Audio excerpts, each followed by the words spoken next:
Après une première rencontre qui avait eu lieu à Saverne en septembre 2022, le réseau territoire de commerce équitable de la région Grand Est, avec le soutien de plusieurs organisations nationales, s'est réuni à Vandreuve-les-Nancy le vendredi 27 janvier 2023 au château de Chamois, dans le but de poursuivre l'écriture de la nouvelle charte label territoire de commerce équitable, afin de permettre aux territoires d'adhérer ou de renouveler leur labellisation. Les collectivités qui vont s'engager à mettre en œuvre des actions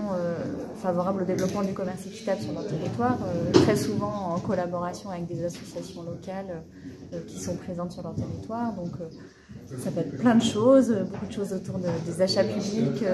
des actions d'éducation et de sensibilisation des plus jeunes et de l'ensemble de la population. Et puis aussi voir comment elles peuvent mobiliser le tissu économique local pour intégrer plus de produits de commerce équitable et réfléchir à une autre manière de faire l'économie. La représentativité très remarquable des collectivités du Grand Est lors de cette importante rencontre était l'occasion pour celles-ci de réitérer leur engagement auprès du réseau TDCE pour soutenir le développement du territoire du commerce équitable qui contribue à faire bouger les règles du commerce international qui consiste à agir pour le climat, l'économie sociale, solidaire et circulaire. Alors les travaux de ce jour ont été principalement pour refonder une nouvelle charte de collaboration entre tous les territoires de commerce équitable. Déjà chez nous, donc en Alsace-Lorraine, puisque le Colecosol œuvre donc l'Alsace-Lorraine, le Grand Est, mais donc principalement donc chez nous, mais on espère pouvoir le répercuter aussi sur l'ensemble du territoire français. Mais le commerce équitable dans le Grand Est, je suis très optimiste, mais le commerce équitable vis-à-vis d'acteurs qui ne sont pas forcément que ici, puisque le commerce équitable comporte aussi les personnes qui sont au loin, des producteurs en Afrique, en Amérique du Sud et ailleurs. C'est un commerce équitable qui est nécessaire puisque ces gens souvent sont plutôt entre guillemets exploités plutôt que simplement des travailleurs dont on se soucie de leur santé et de leur bien-être, malheureusement.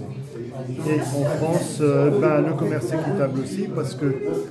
souvent les travailleurs, ceux qui travaillent le plus et les plus pauvres sont souvent les petits producteurs en France, qui travaillent 50, 60, 70, 80 heures par semaine et qui ne travaillent même pas pour le SMIC très souvent. Au terme des travaux de ce jour, 5 stratégies ont été retenues pour exploitation sur les différents territoires, à savoir augmenter la part des produits dans les achats publics du territoire, encourager l'éducation et la sensibilisation au commerce équitable pour développer une citoyenneté solidaire et écologique, soutenir une transition économique porteuse et d'effets sociaux et environnementaux positifs au sein du territoire et à l'international, intégrer le commerce équitable dans la politique de coopération et de solidarité internationale du territoire et enfin, développer une culture de dialogue et de participation avec la société civile locale pour engager les territoires dans une économie plus équitable. Écoutez, un sentiment très positif parce que je pense qu'on a beaucoup progressé par rapport à la compréhension de ce qu'on voulait faire de l'avenir de la campagne territoire de commerce équitable. Donc on repart avec un partage assez riche et dense avec les élus, les associations, les bénévoles qui ont participé à cette réunion et donc on va pouvoir